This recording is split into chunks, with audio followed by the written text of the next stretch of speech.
주식 뿌뿌뿌뿌 야. 한번 이런 상황을 떠올려 보겠습니다. 아침에 출근했는데 회사 공지 하나가 떠 있습니다. 전력 수급이 불안정해 일부 설비 운영에 차질이 있을 수 있습니다. 엘리베이터, 서버, 생산 라인 모두 정상 작동을 장담할 수 없다는 메시지입니다. 이때 가장 먼저 흔들리는 곳은 가정이 아닙니다. 산업 현장입니다. 지금의 산업 구조는 말 그대로 전기 위에 올라가 있습니다.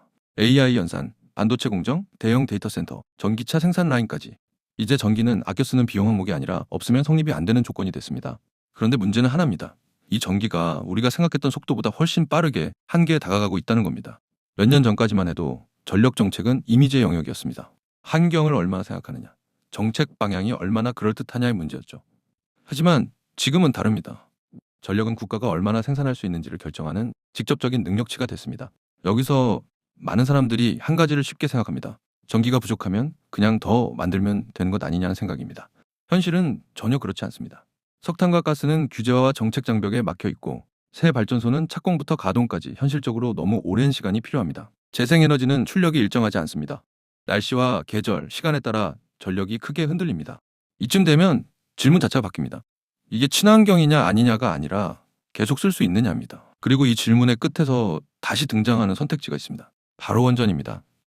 원전은 갑자기 좋아진 기술이 아닙니다.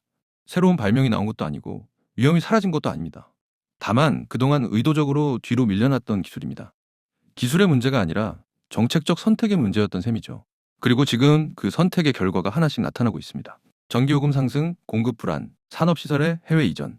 특히 최근 들어 이 흐름을 더 빠르게 만든 존재가 있습니다. AI입니다. AI는 똑똑해질수록 전기를 더 필요로 합니다. 모델이 커질수록 데이터가 쌓일수록 서버는 기하급수적으로 늘어납니다. 실제로 최근 미국과 유럽에서는 AI 데이터 센터 증설이 전력망 허가 지연에 막혀 수년 단위로 대기 중인 사례들이 계속 보고되고 있습니다. 이 수요를 태양광과 풍력만으로 감당할 수 있을까요? 현실적으로 쉽지 않습니다. 원전의 강점은 의외로 단순합니다. 같은 전기를 낸다는 것. 날씨도 계절도 시간대도 출력을 좌우하지 않습니다. 그래서 각국의 태도가 조용히 바뀌고 있습니다. 유럽은 원전 정책을 다시 손보고 있고 미국은 원전을 전략 자산 범주로 관리하기 시작했습니다. 중동과 아시아는 이보다 더 빠르게 움직이고 있습니다. 또 하나 중요한 변화가 있습니다. 이제 원전은 거대한 단일 프로젝트만을 의미하지 않습니다. SMR처럼 작고 모듈화된 형태가 등장하면서 원전은 산업단지 바로 옆으로 다가옵니다.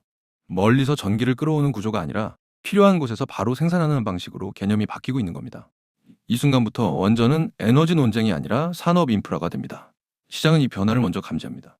아직 실적 숫자로 드러나지 않아도 발주와 계약이 먼저 움직입니다. 원전 산업은 구조상 주가가 먼저 움직이고 성과는 뒤따르는 경우가 많습니다. 그래서 항상 초입을 놓치면 나중에 비싸 보이게 됩니다. 이 과정에서 한국이 다시 거론되는 이유도 분명합니다. 원전은 말 그대로 경험 산업입니다. 설계만 한 나라가 아니라 실제로 짓고 운영해본 나라가 신뢰를 얻습니다. 지금 발주처들이 보는 기준은 가격이 아니라 실패 확률입니다. 그래서 원전 시장은 가격 경쟁에서 신뢰 경쟁으로 이동하고 있습니다. 이제 원전은 과거의 유물도 아니고 아직 오지 않은 미래 기술도 아닙니다. 지금 이 순간에도 전력 부족이라는 현실 속에서 다시 선택되고 있는 해답입니다. 오늘 이야기는 원전을 믿으라는 말이 아닙니다. 다만 이것만은 분명합니다.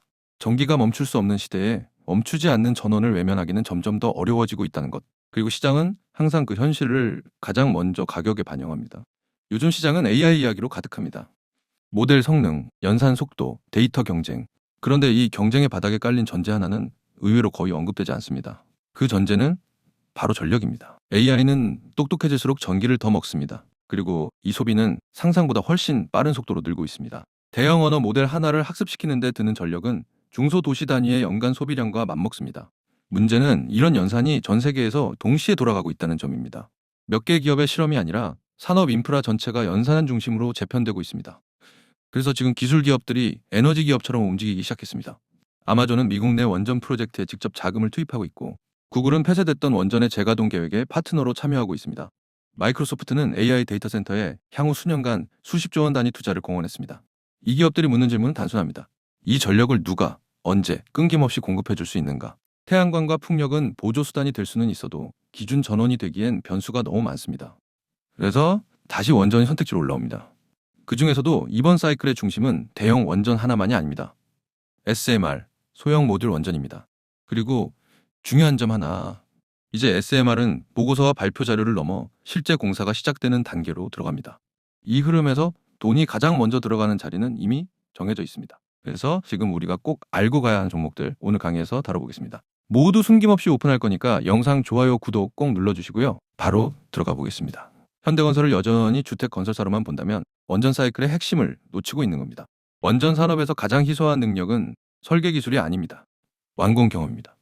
정해진 일정 안에 예산을 통제하며 실제로 가동 가능한 상태로 끝까지 만들어 본 기업은 전 세계적으로도 많지 않습니다. 현대건설은 그 이력을 이미 갖고 있는 소수의 EPC 기업입니다. 최근 현대건설은 미국 원전 전문 기업 홀텍 인터내셔널과 함께 SMR 및 기존 원전 재가동 프로젝트를 동시에 추진하고 있습니다. 홀텍은 미국 에너지부로부터 대규모 보조금을 받은 핵심 사업자입니다. 이 회사가 추진 중인 원전 재가동 및 SMR 프로젝트에서 EPC 파트너로 선택된 곳이 현대건설입니다. 여기서 중요한 포인트가 있습니다. 미국은 원전 기술의 본산입니다. 그런데 미국 내 대형 원전 기본 설계를 외국 기업이 수주한 사례는 거의 없습니다. 이 장벽을 현대건설이 넘어섰습니다. 동유럽에서도 마찬가지입니다. 불가리아를 시작으로 중동부 유럽 원전 프로젝트에 연결고리가 만들어지고 있습니다. 원전 산업에서 한번 레퍼런스를 쌓으면 다음 프로젝트는 같은 조합으로 반복됩니다. 그리고 지금 시장이 아직 충분히 반영하지 않은 요소가 하나 있습니다. 밸류에이션입니다. 원전 대표주로 불리는 기업들의 주가 배수는 이미 상당히 올라와 있습니다. 반면 현대건설은 여전히 전통 건설사 프레임에 묶여 낮은 평가를 받고 있습니다. 하지만 SMR과 대형 원전이 동시에 움직이는 구간에서는 가장 먼저 현금이 들어오는 곳은 EPC입니다. 이건 기대가 아니라 산업 구조입니다. 이번에는 원전의 외형이 아니라 내부를 보겠습니다. 원전이 돌아가기 위해 가장 중요한 건 열을 감지하고 압력을 제어하고 즉각 반응하는 시스템입니다. 이걸 계측 제어라고 부릅니다. 사람으로 치면 신경망과 뇌에 해당합니다. 이 영역에서 국내에서 실질적인 공급 능력을 가진 기업은 우리 기술이 유일합니다. 한국에서 건설되는 모든 상업용 원전에 우리 기술의 INC 시스템이 들어갑니다. 이미 가동 중인 원전뿐 아니라 최근 확정된 신규 원전 프로젝트에도 동일합니다.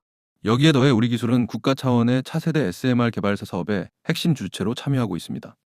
즉, 한국형 SMR의 제어 시스템을 직접 설계하고 검증한 역할입니다. 최근에는 두산 에너빌리티와 SMR 제어 시스템 관련 상용 계약도 체결했습니다. 금액만 보면 작아 보일 수 있습니다. 하지만 이 계약의 의미는 첫 실전 적용이라는 데 있습니다. SMR이 본격적으로 설치되기 시작하면 제어 시스템은 반복적으로 장기간 공급됩니다. 그리고 이 구조의 핵심은 다음입니다. 원전이 새로 지어져도 INC가 필요하고 기존 원전이 노후화돼도 업그레이드가 필요합니다. 어느 쪽이든 우리 기술은 빠지지 않습니다. 대체가 쉽지 않기 때문입니다. 정리해 보겠습니다. 2026년은 원전이 다시 논쟁의 대상이 되는 해가 아니라 실제 공사가 시작되는 해입니다. AI 데이터 센터는 멈출 수 없고 전력 수요는 이미 계획을 초과하고 있습니다. 빅테크는 전력을 외주가 아니라 직접 확보하려 하고 각국 정부는 원전을 다시 전력 정책의 중심으로 올리고 있습니다. 이 과정에서 돈이 흐르는 순서는 명확합니다. 먼저 공사를 책임지는 EPC로 갑니다. 바로 현대건설입니다. 그리고 반드시 제어와 안전을 담당하는 두뇌 시스템이 필요합니다. 그건 우리 기술입니다. 이건 단기 테마가 아니라 산업 구조의 재편입니다. 시장은 이 변화를 항상 늦게 가격에 반영합니다. 지금은 이미 오른 구간이 아니라 자금의 방향이 정해지는 구간입니다. 다음 단계에서는 이 EPC 자금이 어떤 기자재 기업으로 흘러가는지, 어디가 구조적으로 수익을 반복해서 받는지 더 깊게 이어서 보겠습니다. 지금은 속도가 아니라 방향을 볼 때입니다. 제가 잠깐 속에 있는 이야기 좀 할게요. 저도 나름 여기저기 주식 유튜버들 영상을 모니터링 하는데요. 근데 대부분 영상을 보면 너도 나도 모든 종목 정보 다 알려줄 듯하다. 마지막에 종목 알려주지 않고 개인 정보만 빼가는 나쁜 사람들이 너무 많습니다. 우리 일반 투자자들은 어디서 주식 이야기를 들을 곳이 없어요. 그래서 그런 사기꾼들한테 당하는 걸 보면 전 너무 화가 납니다.